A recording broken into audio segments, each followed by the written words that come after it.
Muy buenas a todos y bienvenidos un día más al estudio de la palabra de Dios. En el estudio de hoy vamos a ver otro caso de aislar versículos del todo de la palabra de Dios.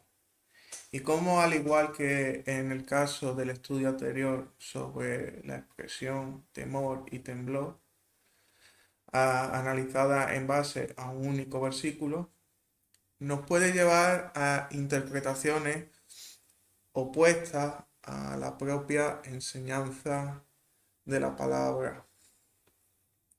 En este caso estaremos viendo el concepto libro de la vida. No confundir con el árbol de la vida o con el libro de los vivientes. Como veremos, son tres conceptos bíblicos, los dos primeros relacionados entre sí, pero como digo, tres conceptos diferentes y que casi siempre se confunden y se mezclan entre ellos, debido, por ejemplo, a malas traducciones, como veremos en Apocalipsis 22:19, y otras veces por simple conveniencia o simplificación a la hora de explicar o entender la palabra de Dios, cayendo en el error de aislar y no profundizar un poco.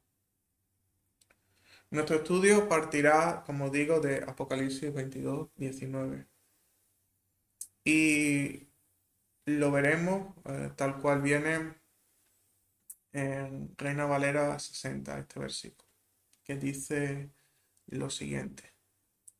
Y si alguno quitare de las palabras del libro de esta profecía, Dios quitará su parte del libro de la vida y de la santa ciudad y de las cosas que están escritas en este libro. Parece que leemos esto y que Dios puede llegar y borrar una persona que se encontraba ya inscrito en el libro de la vida. Y a este entendimiento del versículo, quien lo interpreta así, le suele sumar otro versículo, que es Apocalipsis capítulo 3 versículo 5, que dice, el que venciere será vestido de vestiduras blancas y no borraré su nombre del libro de la vida y confesaré su nombre delante de mi Padre y delante de sus ángeles. Y a este, que lo interpretan como que Dios puede borrar el nombre del libro de la vida, le suman todavía Salmo 69. Vamos al Salmo 69. Salmo 69, versículo 28. Sean raídos del libro de los vivientes y no sean escritos entre los justos. Entonces, claro, tenemos estos tres versículos y se agarran que de estos tres versículos, tal cual viene, eh, nos separan a analizarlo y te dicen, aquí está la evidencia que dio a alguien que ha escrito el libro, en el libro de la vida, lo puede borrar. Entonces, aunque tú seas cristiano, o sea que la sangre de nuestro Señor Jesús nos haya limpiado de todo pecado, justificado ante el Padre, y a pesar de tener el sello del Espíritu Santo en nosotros, puedes llegar a perder la salvación y Dios, igual que te inscribió en el libro de la vida, te puede borrar. Esto parece una lógica simple y parece verdadero. Sí, como digo, nos quedamos en estos tres versículos y nos olvidamos de toda la escritura y ni siquiera nos paramos a detallar estos versículos un poquito. Entonces, esto es lo que vamos a hacer, vamos a detallar estos versículos y vamos a detallar muchas más cosas de la escritura para traer a revelación qué es lo que nos quieren decir exactamente. Y si nos ponemos a detallar antes de nada, vamos a Apocalipsis 22, 19, sí, 22, 19, lo tenemos aquí.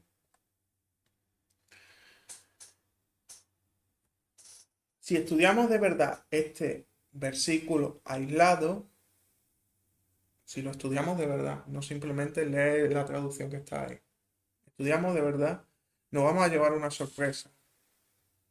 Si solo hemos leído la Biblia en Reina 60, lo digo, porque en Reina Valera 60 comete un error grave de traducción de este versículo. Aquí nos habla que Dios quitará su parte del libro de la vida. Libro de la vida, pone en Reina Valera 60. En muchas otras versiones, este error, que es grosero porque no viene la palabra libro, viene corregido porque la verdadera palabra que viene ahí es árbol de la vida. Esto lo podemos ver claramente si nos vamos a los textos originales. Aquí tenemos el texto original de este versículo, donde encontramos que realmente lo que viene es porción de él desde el árbol de la vida. O sea, en el texto original nos viene la palabra árbol, la palabra chulón, que deriva de la palabra madera. Entonces, nos habla del árbol, no de libro. Esto viene claro si nos venimos al original, y si somos estudiosos de la palabra tenemos que acudir a los textos originales y no fiarnos de ningún tipo de traducción, sino ir a los textos originales y ver qué palabras se utilizan. Y aquí no se entiende cómo Reina Valera 60 traduce una palabra que es libro a árbol. No se entiende. Entonces, como digo, como vemos, donde dice en Reina Valera 60 libro de la vida, realmente pone árbol de la vida. Y como digo, esto para mí es un error muy grave. Y más si somos lectores detallistas de la palabra de Dios. Ya que si somos detallistas, a lo largo de Apocalipsis 22 se menciona dos veces, en dos versículos más, la palabra árbol, o árbol de la vida. O sea, si venimos a Apocalipsis 20, por ejemplo, en Apocalipsis 20, versículo 2, y esto es Reina Valera 60, dice el versículo 2, en medio de las calles de la ciudad y a uno y otro lado del río estaba el árbol de la vida. Si nos vamos, miramos el texto en el original, volvemos al texto original y vamos al versículo 2, texto original.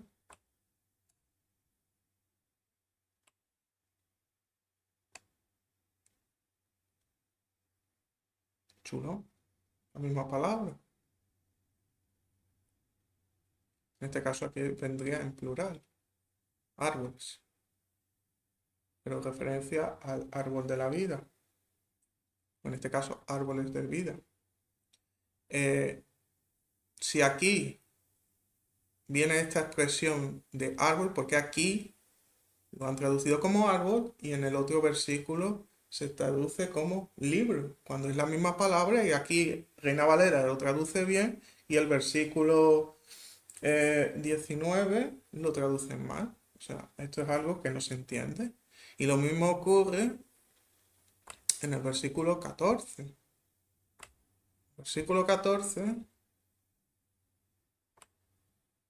Versículo 14. Árbol de la vida. Lo mismo. La misma palabra, bien traducido. En Reina Valera. Vamos a ir a Reina Valera. Y en Reina Valera, versículo 14. Árbol de la vida. O sea, Reina Valera 60 traduce correctamente el versículo 2, versículo 14, utilizando la misma expresión, y llegamos al versículo 19 y se lo inventa, o sea, lo tenemos que decir así claramente. Reina Valera 60 se inventa esta traducción, donde no pone libro, sino árbol. Todo el capítulo 22 se menciona al árbol de la vida. En ningún momento se menciona al libro de la vida. Entonces, como vengo diciendo, llegamos a este versículo 19 y por lo que sea alguien hizo esta modificación. Y en vez de colocar en la traducción lo que viene en el original, o sea, árbol, colocaron libro. Cuando son palabras tan diferentes. O sea, no tienen nada que ver una con otra. Sin el más mínimo argumento para, como digo, confundir una por otra palabra. Y más cuando se utiliza y traduce correctamente árbol en los versículos 2 y 14 del mismo capítulo. Esto es modificar y adulterar la palabra de Dios, hecho con malas intenciones. Eso sí, permitido por Dios. Y encima, justo en el versículo que nos da una advertencia sobre este hecho. Si esto ocurre en el versículo donde se nos advierte de las consecuencias de modificar la palabra de Dios, es porque el mismo Dios está permitiendo esto para alertarnos que esto puede ocurrir en muchísimos otros pasajes de la palabra, que damos por seguros por no estudiar un poquito en profundidad la misma palabra. Cuando estudiar la palabra es un mandato que tenemos por parte del Señor, el escudriñar la Escritura. O sea, no simplemente leer sin más, sino estudiarla y analizarla con lupa. Entonces, tenemos en Apocalipsis 22 un primer concepto, árbol de la vida. Un árbol que se encuentra en medio de la Nueva Jerusalén, el cual solo tendrán acceso los que lavan su vestidura, o sea, aquellos que han sido lavados en la sangre de Jesucristo, en su crucifixión. Los salvados por él, los que lo aceptaron como su Señor. Y solo los salvados podrán entrar en la ciudad que se encuentra este árbol. Este árbol descrito en el final de Apocalipsis ya aparece en el principio de la escritura, en Génesis. En Génesis ya encontramos las primeras referencias a este árbol. Génesis 3, versículo 22. Y dijo Jehová a Dios, he aquí el hombre es como uno de nosotros, sabiendo el bien y el mal. Ahora pues, que no alargue su mano y tome también del árbol de la vida, y coma y viva para siempre. El árbol de la vida, tal cual nos lo muestra Dios en Génesis, capacita al que tome de él la vida eterna. Es sorprendente cómo Dios, inmediatamente que Adán y Eva comen del árbol del conocimiento del bien y del mal, bloquea el acceso al árbol de la vida, evitando que Adán y Eva, después de pecar, se volvieran inmortales. Haber comido de este árbol hubiera hecho imposible que el hombre consiguiera en algún momento separar su cuerpo físico pecador de su alma y espíritu, con la consecuencia que sería imposible una salvación para el hombre, ya que el pecado reside en la carne, y si la carne pecadora fuese inmortal, Dios no tendría otro remedio que destruir completamente al hombre, siendo imposible haberse dado en ese caso el plan de Dios en el hombre, con la salvación por el sacrificio de Cristo. Gracias a Dios, el Señor impidió y expulsó a Adán y Eva del Edén. Si no, nuestra salvación hubiera sido imposible. Pero el árbol de la vida está reservado para que los justos, o sea, los salvados por Cristo, tomen de él, el cual literalmente se encuentra en la Nueva Jerusalén. dando acceso a los justos a una vida eterna y plena con Dios. El comer del fruto representa el hecho que el hombre se volverá eterno, o sea, que se volverá eterno el hombre que ha sido considerado justo por Dios. De este mismo árbol ya nos habla el propio Jesús en el capítulo 2 de Apocalipsis. Si nos vamos al capítulo 2, el Señor ya nos habla del capítulo 2, versículo 7. Y a partir de ahora vamos a seguir ya viéndolo en la versión actualizada de Reina Valera para no tener más errores. Dice el versículo 7. El que tiene oído, oiga lo que el Espíritu dice a la iglesia. Al que venza, le daré de comer del árbol de la vida, que está en medio del paraíso de Dios. ¿Y quién es el que venza? ¿Quiénes son los vencedores? Para eso nos vamos a ir a Romanos. Romanos desde el capítulo 8, del 31 hasta el final. Dice así. ¿Qué pues diremos frente a estas cosas? Si Dios es por nosotros, ¿quién contra nosotros? El que no eximió ni a su propio Hijo, sino que lo entregó por todos nosotros, ¿cómo no nos dará gratuitamente también con él todas las cosas? ¿Quién acusará a los escogidos de Dios? El que justifica es Dios. ¿Quién es el que condenará? Cristo es el que murió. Más aún, es él que también resucitó, quien además está a la diestra de Dios y quien también intercede por nosotros.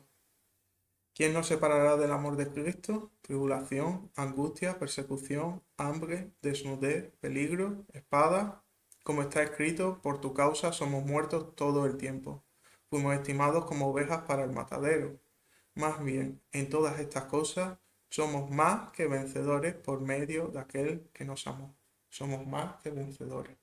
Por lo cual, estoy convencido de que ni la muerte, ni la vida, ni ángeles, ni principados, ni lo presente, ni lo porvenir, ni poderes, ni lo alto, ni lo profundo, ni ninguna otra cosa creada nos podrá separar del amor de Dios que es en Cristo Jesús, Señor nuestro.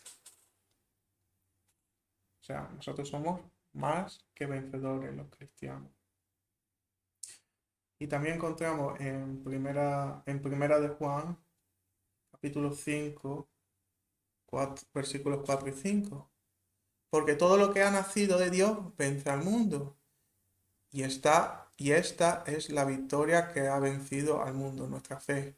¿Quién es el que vence al mundo sino el que cree que Jesús es el Hijo de Dios? O sea, el vencedor es aquel que ha creído en Jesús, que es su Señor. O sea, el cristiano. Es justificado por Cristo y sellado con el Espíritu Santo como garantía de la misma. Es el cristiano, el verdadero cristiano, el que podrá comer del árbol de la vida que se encuentra en la Nueva Jerusalén. Pero antes de llegar al árbol, el justo, el cristiano, deberá entrar por las puertas de la Nueva Jerusalén, como dice Apocalipsis 22, 14.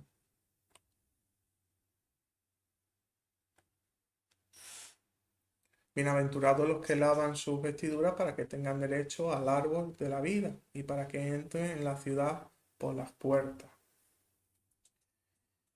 Y para entrar en una ciudad solo pueden entrar aquellos, el gobernante de la misma permita su entrada. Y en las puertas de la ciudad se encuentran los soldados del gobernante guardando las puertas y revisando si el que se presenta a las puertas de la ciudad tiene permiso para entrar o no. Este permiso para entrar, este registro donde están todos los invitados a la ciudad, es básicamente el concepto de libro de la vida. Aquí sí, libro de la vida. Es el concepto que encontramos, por ejemplo, en Apocalipsis 21. En Apocalipsis 21, versículo 27.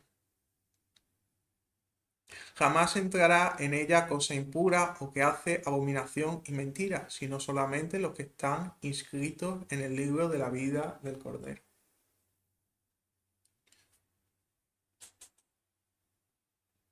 En Apocalipsis 3.5 es otro pasaje, vamos a poner Apocalipsis 3.5, es otro pasaje donde Jesús nos habla de este libro de la vida.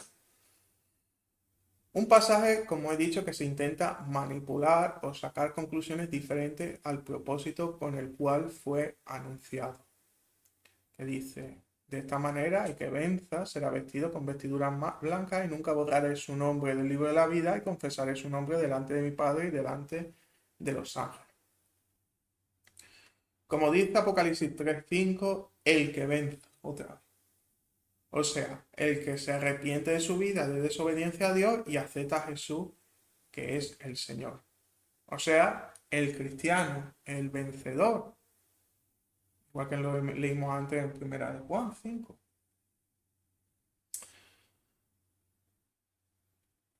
El vencedor es el que accede al árbol de la vida al final de todo. Antes de eso, el vencedor, o sea, el cristiano, recibe 4 promesas del Señor en este versículo. Son 4 promesas que le da al cristiano Cristo. Número 1, serán vestidos con vestiduras blancas. Número 2, nunca borrará su nombre del libro de la vida. Tercera promesa, confesará su nombre delante del Padre. Y la cuarta promesa, confesará su nombre delante de sus ángeles. Estas son las 4 promesas que le da Cristo a los cristianos, a los vencedores, a los que ha considerado justos. En este estudio solo miraremos esta segunda promesa, que es la que se malinterpreta, ya que en vez de leerlo como una promesa, hay quien lo lee como una advertencia, como si Dios estuviese pendiente de que el cristiano peca para tacharlo del libro de la vida. Pero se olvidan de pasajes como el de Romanos 8 que leímos antes o el de 1 de Juan 5, capítulo 5, versículos 4 y 5, que también leímos antes, de quién eran los vencedores. O también otro pasaje en 1 de Juan 2:14, que dice,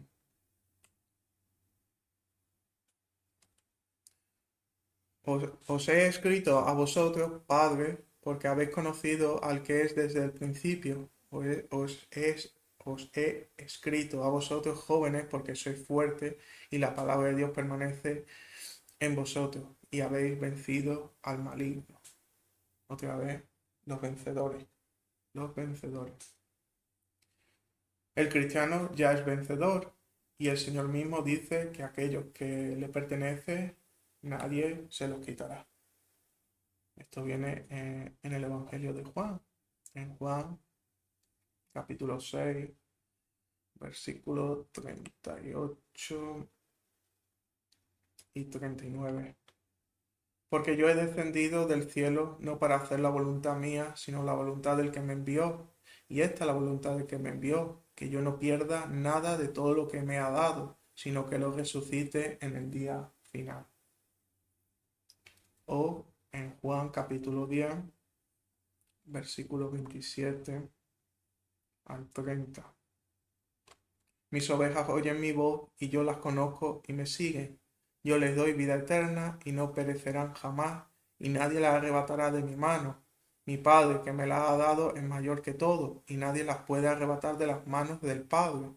Yo y el Padre una cosa somos. El Señor sabe quiénes son sus ovejas, sabe quién es cristiano y quién no, quién lo ha aceptado y quién no. Y aunque una oveja suya se aleje, esta no deja de ser oveja del Señor. El Señor no se olvida de ella, no la tacha de la lista de sus ovejas, sino que la busca y la trae al rebaño de nuevo. Y esto lo vemos en Mateo capítulo 18,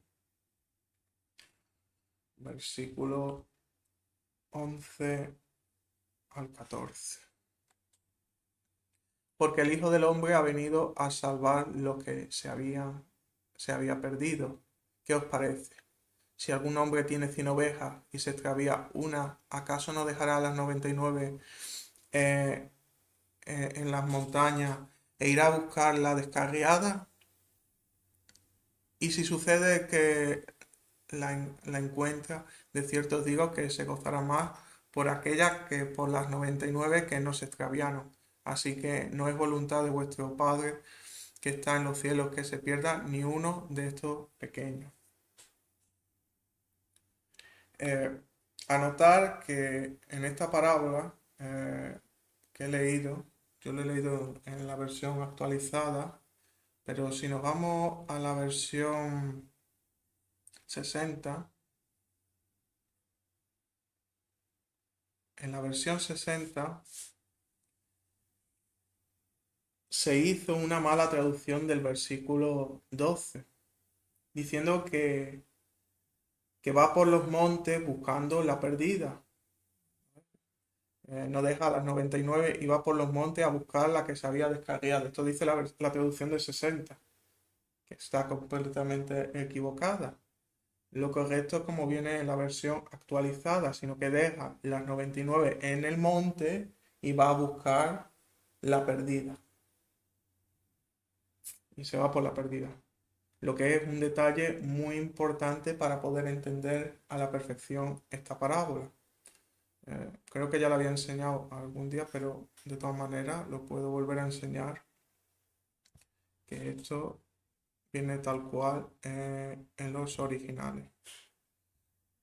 En Mateo 18, vamos al libro de Mateo.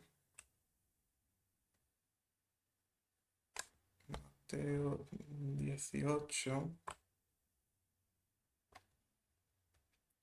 versículo 12.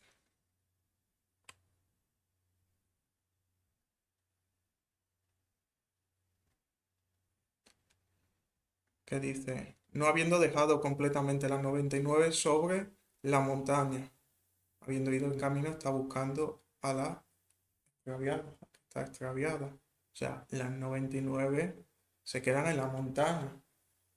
Una referencia también al monte de Dios, en la seguridad, en la tranquilidad o al lado de Dios, digámoslo así. Y va Cristo a buscar la que se ha ido por otros lados, que se ha alejado de Dios. Entonces, el concepto y la importancia de este detalle es fundamental para entender esta parábola de la oveja perdida. Si no, no se entiende bien esta parábola.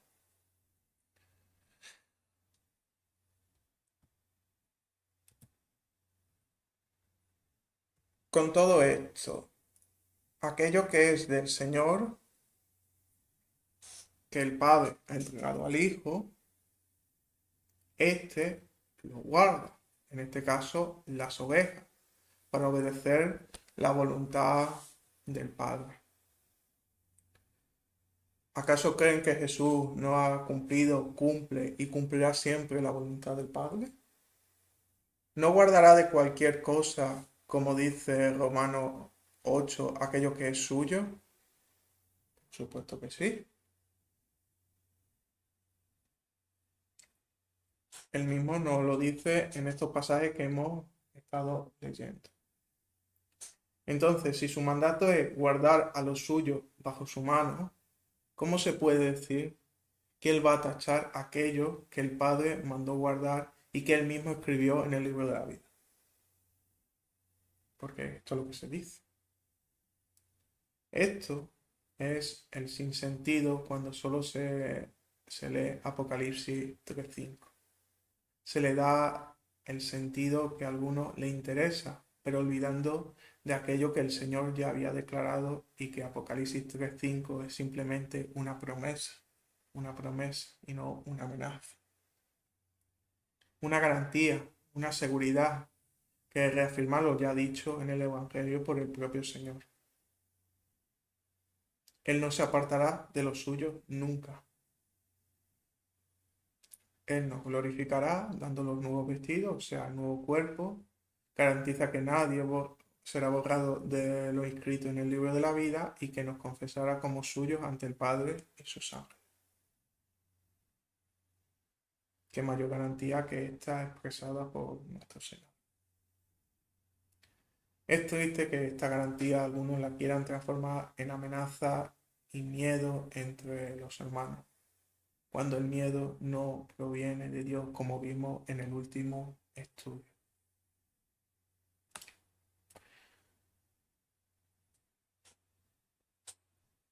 Vamos a ir a Filipenses, capítulo 4, versículo 3, que dice: Sí, y a ti también, fiel compañero, te pido que ayudes a estas hermanas que lucharon junto conmigo en el Evangelio, también con Clemente y los demás colaboradores míos, cuyos nombres están en el libro de la vida.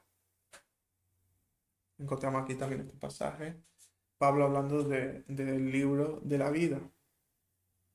Entonces, en este pasaje de Filipenses 4:3, tenemos una revelación que tiene Pablo, de alguna forma, y os confirma Pablo que estos hermanos son verdaderos hermanos, verdaderos cristianos, verdaderos vencedores, que están en el libro de la vida. Ahora bien, también la palabra de Dios nos habla de los que no están en el libro de la vida, o sea, los que no aceptaron nunca al Señor Jesús como su Señor, no aceptaron su gracia. Esto lo encontramos en pasajes como por ejemplo en Apocalipsis 13, versículo 8, y dice: y le adorarán todos los habitantes sobre la tierra, cuyos nombres no están inscritos en el libro de la vida del Cordero, quien fue inmolado desde la fundación del mundo. Los no cristianos que se encuentren en la tribulación adorarán al anticristo, serán adoradores de demonios. Estos hombres, al no encontrarse justificados por Cristo, ni con intención de aceptar la gracia del Señor, estarán destinados a un final terrible, siendo juzgados por sus propias obras en el día del juicio del gran trono blanco. Apocalipsis 20, versículo 12. Vi también a los muertos grandes y pequeños que estaban de pie delante del trono, y los libros fueron abiertos, y otro libro fue abierto, que es el libro de la vida. Y los muertos fueron juzgados a base de las cosas escritas en los libros, de acuerdo a sus obras.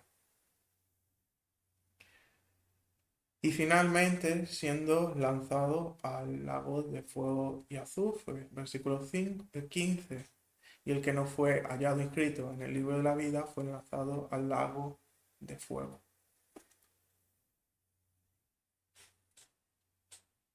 Otro de los conceptos que nos habla la palabra de Dios y que a veces es bastante polémico es que Dios ya tiene escrito en el libro de la vida aquellos que se salvarán desde la fundación del mundo. En Apocalipsis 17, versículo 8 dice: la bestia que has visto era y no es, y ha de subir del abismo y va a la perdición. Los habitantes de la tierra cuyos nombres no están inscritos en el libro de la vida desde la fundación del mundo se maravillarán cuando vean a la bestia que era y no es y será. Esto no significa que Dios no deje libre albedrío al hombre, o que existan hombres que nacen para perdición y otros para salvación por deseo de Dios. Dios quiere que todos los hombres se salven. Esto viene en 1 de Timoteo. 1 de Timoteo, capítulo 2, versículos 3 y 4. Esto es bueno y aceptable delante de Dios nuestro Salvador, quien quiere que todos los hombres sean salvos y que lleguen al conocimiento de la verdad. Dios quiere que todos los hombres sean salvos. Pero Él sabe, por ser un ser eterno que vive en la eternidad, lo que ha pasado, está pasando y va a pasar. Esto es la omnisciencia de Dios.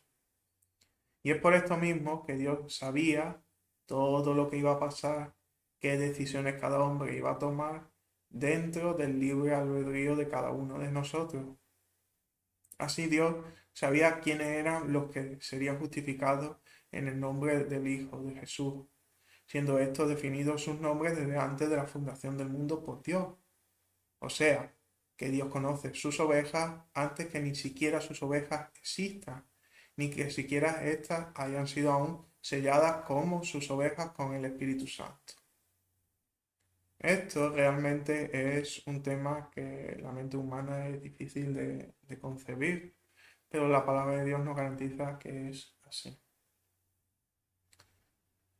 El tercer y último concepto que se suele mezclar con los dos anteriores es el del libro de los vivientes o simplemente el libro de Dios. Este término no está directamente relacionado con la salvación, y sí con la vida física y la historia de uno mismo dentro de este mundo.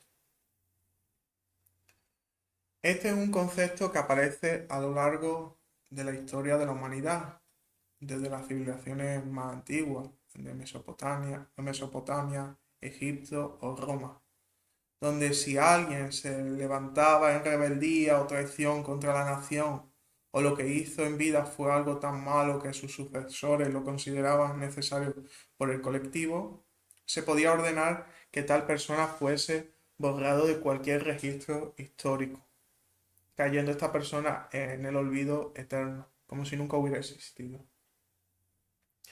En Roma, en concreto, esta práctica tenía el nombre en latín de damnatio memoriae y literalmente significa condena de la memoria. Y era uno de los peores castigos que podía sufrir un hombre en la época. Incluso visto peor que la simple condena a muerte. O sea, esto para los romanos era mucho peor que simplemente ser ejecutado o mandado morir de alguna forma. Ahora, dentro de la Biblia también se hace mención a este mismo tipo de castigo, a este mismo proceder. En Éxodo, capítulo 32 y versículo 32, del 32, sí, el 32, 33 y el 35. Dice,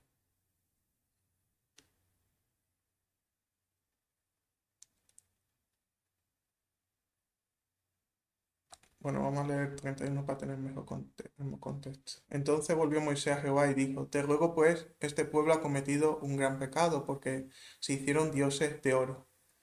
Que perdones ahora su pecado y si no, ráeme ahora de tu libro que has escrito. Y Jehová respondió a Moisés, al que pecare contra mí, a este raeré yo de mi libro.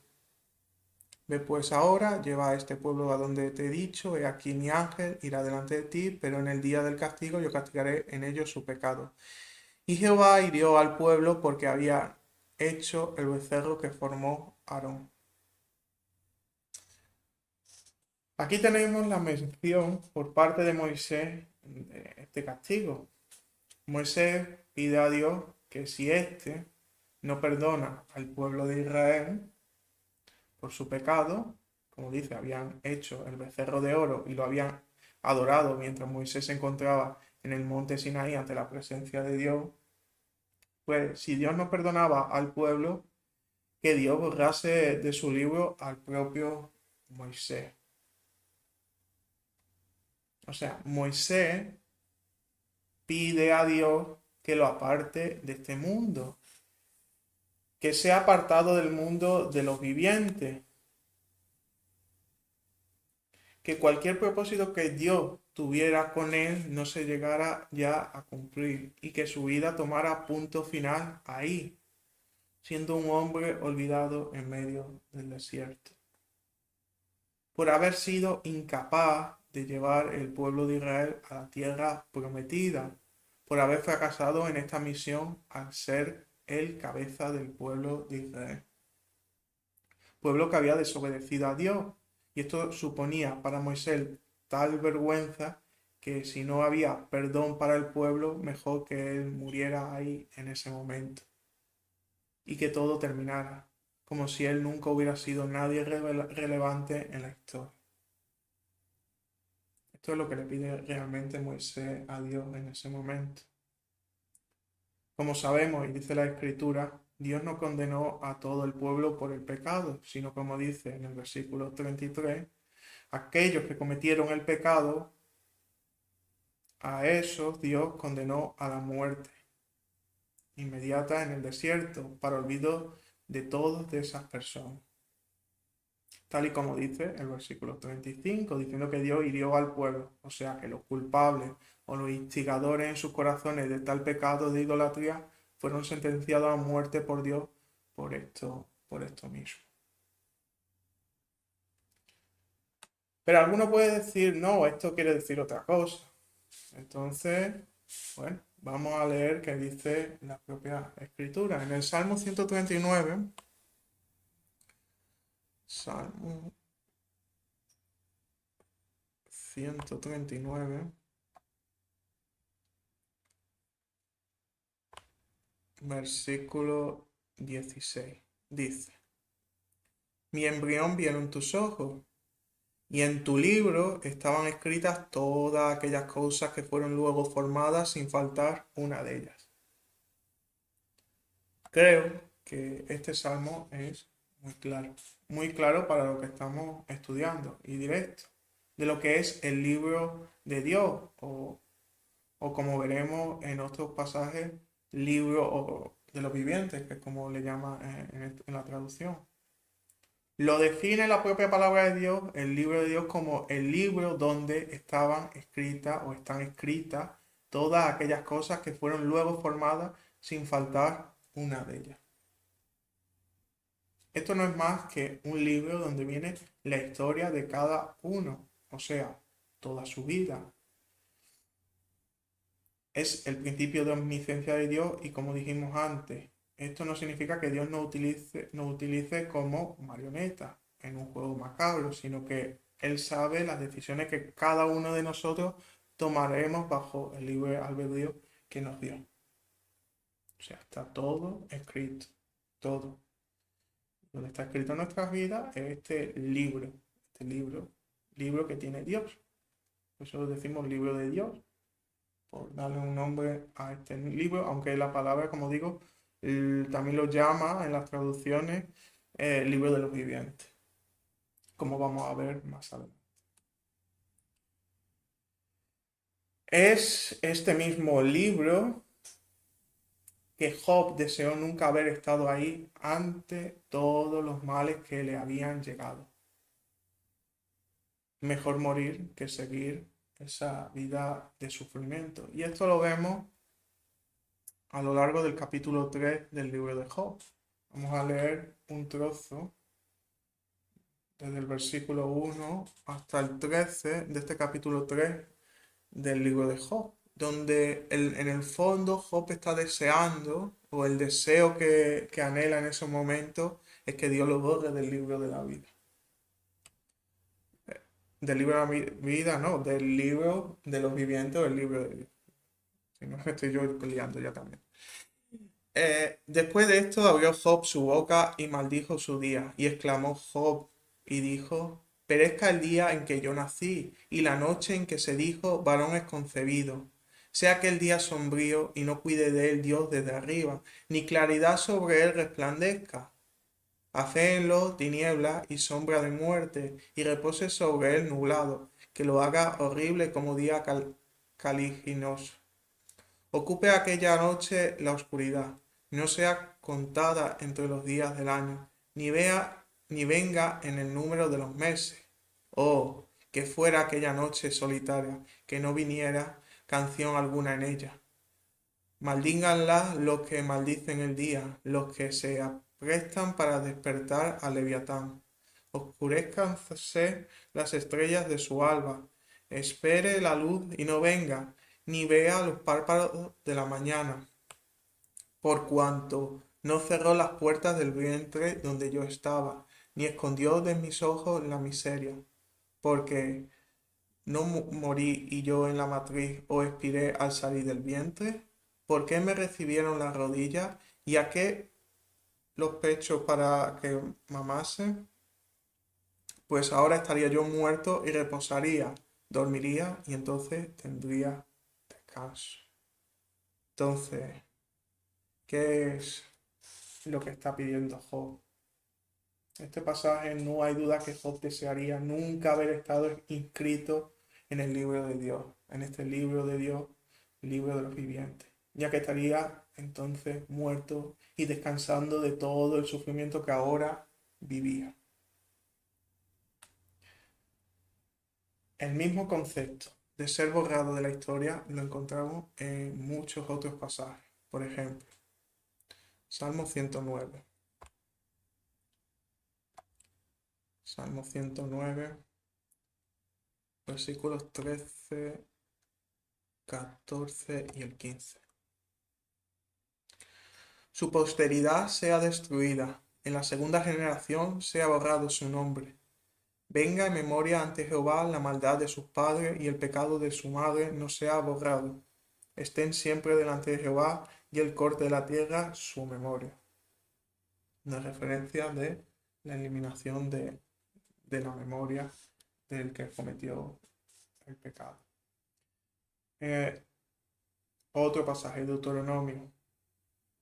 En Deuteronomio 29, capítulo 29, versículo Deuteronomio 29, versículo 20. Sí. No querrá Jehová perdonarlo, sino que entonces humeará la ira de Jehová y su celo sobre el tal hombre, y se asentará sobre él toda maldición escrita en este libro, y Jehová borrará su nombre de debajo del cielo.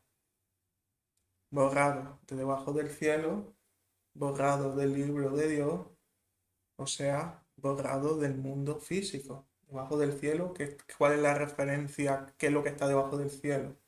El mundo físico. El cielo es la representación del mundo espiritual. Por lo tanto, si lo borra de lo que está su nombre debajo del cielo, ¿de dónde lo está borrando? Físico, del mundo físico. En Isaías 53, Isaías 53, versículo 8. Por cárcel y por juicio fue quitado y su generación. ¿Quién la cortará? Pues fue cortado de la tierra de los vivientes y por la rebelión de mi pueblo fue herido. Esta es la referencia profética de Isaías a la muerte de Jesucristo, raído o cortado de la tierra de los vivientes. El concepto de muerte carnal. Las mismas palabras viviente, kajai en el texto original en hebreo, es la utilizada aquí en este pasaje, en este pasaje de Isaías, y es también la misma palabra eh, también que se utiliza en el Salmo 69, que veremos a continuación, donde se une o se mencionan tanto el libro de Dios que hemos visto ahora, como el libro de la vida del Cordero, el libro que vimos al inicio del estudio. Y ambos van a confluir en este Salmo 69 que vamos a ver. Salmo 69, versículo, vamos a leer desde el 24, aunque lo importante es el 28. Derrama sobre ellos tu ira y el furor de tu enojo los alcance. Sea su palacio asolado, en sus tiendas no haya morador, porque persiguieron al que tú heriste y cuentan del dolor de lo que tú llagaste. Pon maldad sobre su maldad y no entre en tu justicia. Sean raídos del libro de los vivientes y no sean inscritos entre los justos. Mas a mí, afligido y miserable, tu salvación, oh Dios, me ponga en alto. Este versículo 28 que tenemos aquí, se han raído del libro de los vivientes y no se ha escrito entre los justos.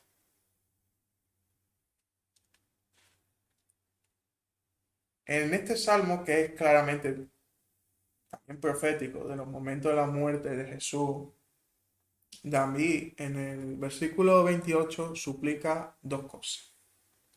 Primero, que sus enemigos sean raídos o borrados del libro de los vivientes. O sea, que sean apartados de su vida carnal. O sea, que mueran físicamente. Es lo mismo que vimos antes de este libro de Dios, donde tiene la historia o vida de cada uno escrita. Y por otro lado, que no sea el nombre de estas personas escrita en el libro de los justos, o sea, el libro de los justificados. Este no es otro que el libro de la vida del Cordero, los justificados por Cristo.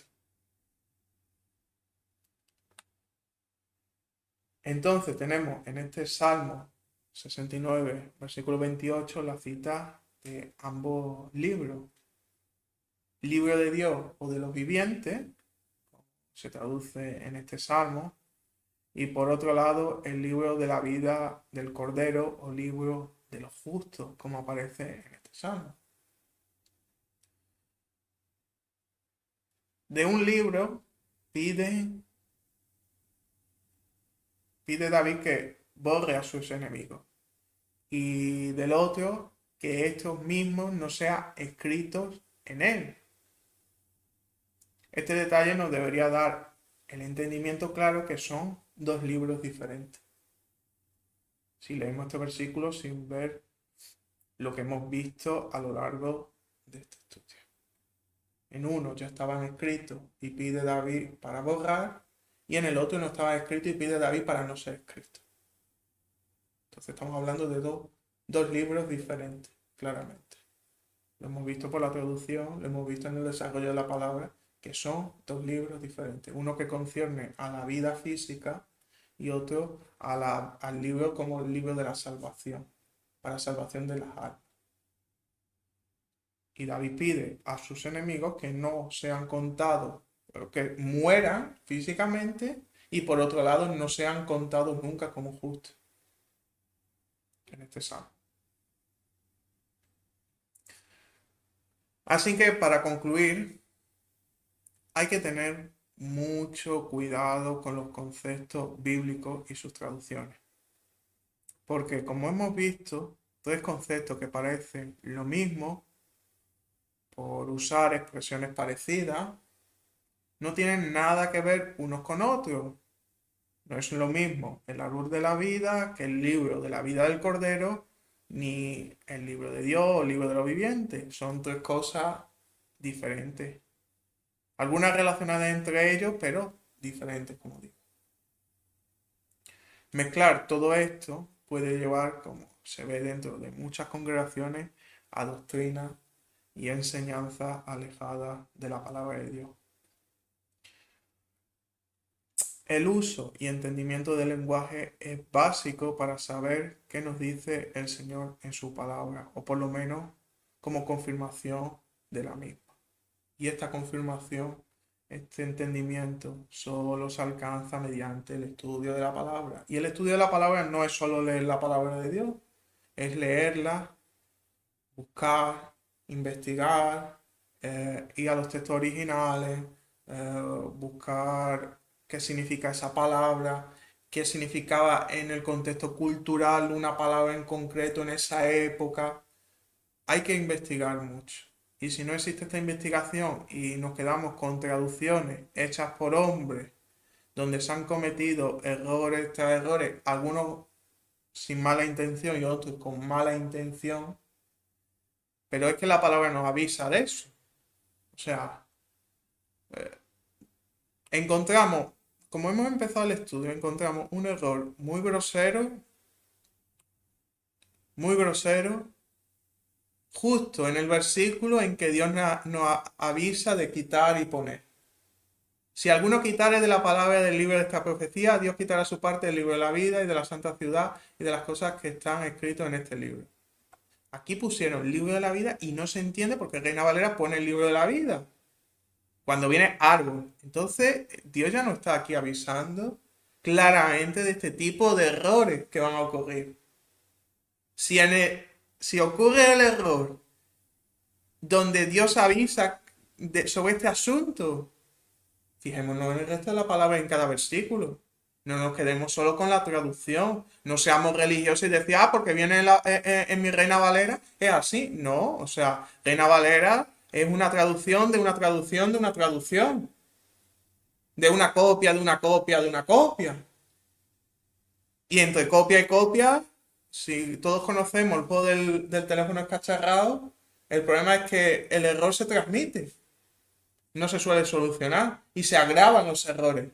De una persona a otra a lo mejor se han cometido dos errores y de la segunda a la tercera se le suman tres. Entonces ya van, en la tercera comunicación ya van cinco o seis errores. Entonces, para minimizar los errores hay que acudir a las fuentes originales, a los textos más antiguos y a las traducciones tal cual. Sí. O sea, a las traducciones no, a los textos originales y traducirlos con diccionarios, con su traducción literal de las cosas. O sea, no se puede coger y donde viene el libro, porque aquí no hace mucho sentido y para que haga sentido con el resto de texto vamos a poner libro y no vamos a poner árbol porque no se sabe por qué. No entendemos por qué se ha hecho esto. Pero errores como estos hay decenas y decenas y decenas de ellos en las traducciones, ya sea de Reina Valera como de otras versiones de la Biblia traducida al castellano. Castellano porque yo trabajo en el castellano, yo hablo castellano, entiendo castellano, entonces la Biblia más cómoda para mí para estudiar la palabra de Dios es el castellano, pero eso me obliga también a la vez y a los textos originales en griego para el Nuevo Testamento y hebreo, Antiguo Testamento, para confirmar que la traducción es lo mismo. Si se están usando los mismos tiempos verbales, si se está usando el femenino, el masculino, plural, singular, porque todo eso cambia el sentido de muchas cosas. Entonces, este estudio también lleva esa connotación de que hay que estudiar en los textos originales y ya no es solo en la isla versículos, es que hay que estudiar toda la palabra y mirarla en sus originales. Hay que mirarla en sus originales. Pues si no, nos llevamos, cuando empezamos a entrar en los originales y a estudiar las cosas como son, nos llevamos este tipo de sorpresas. Y no es que cambie el sentido de la palabra en general, ¿no? Porque yo creo que la palabra se protege a sí misma y está garantizado todo, pero a veces estas traducciones erradas se hacen para darle más fuerza a aquello que Dios ya le había dado fuerza, humanamente hablando. O sea, no tiene otra explicación o porque el que ha traducido no entiende la palabra de Dios. Pero son pequeños errores que se van sumando. Ahora, hay cosas que, como digo, estos errores a veces cantan si estudiamos la palabra de Dios desde un punto de vista general. Nos tiene que sonar, hay cosas hay versículos que nos tienen que sonar mal lo que dice. Y cuando vamos al original, efectivamente, suena mal porque no coincide con lo que Dios ha estado hablando en su palabra. Por eso suenan mal. O versículos que no existen y se han añadido porque sí, también. ¿Qué ha pasado? Anotaciones que el que ha traducido ha hecho una anotación y el siguiente que ha cogido esa anotación le ha parecido bien añadirlo como si fuera un versículo más. Eso también existe. Así que ni nos quedemos con versículos aislados, ni nos quedemos con traducciones, ni con doctrinas religiosas que están dentro de la iglesia, porque me ha dicho mi pastor, porque me ha dicho, porque lo he leído en una versión de la Biblia tal, y esta es la versión buena. No, aquí no hay versiones buenas. Todas las traducciones, unas son mejores en algunos aspectos y peores en otros aspectos. O sea, Reina Valera tendrá sus fallos, pero yo qué sé, la de la nueva versión internacional tendrá sus propios fallos diferentes a Reina Valera. Y para algunos textos a lo mejor la nueva versión internacional es mejor y para otros Reina Valera es mejor. O la de Jerusalén, la de los católicos, yo qué sé. O sea, a veces son mejores en las traducciones en unos aspectos unas que otras. Entonces, bueno, comparar unas con otras, pero como siempre lo mejor, el texto original.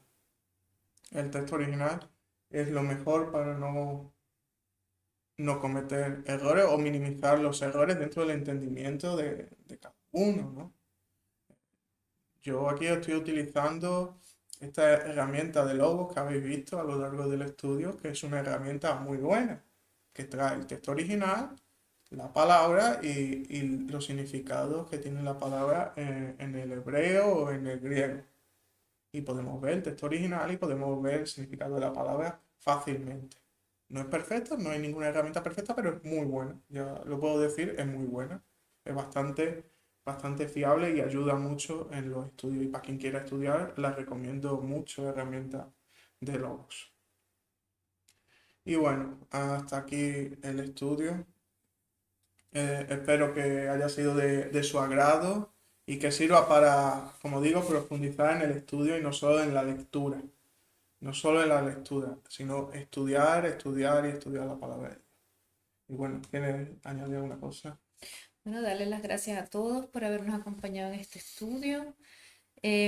Afirmar lo mismo, la importancia del estudio profundo de la palabra. Usemos las herramientas que Dios nos ha permitido tener en nuestro día, la tecnología a través de, por ejemplo, este programa de Logos es muy útil y es muy acertado en todo lo que se ha estudiado.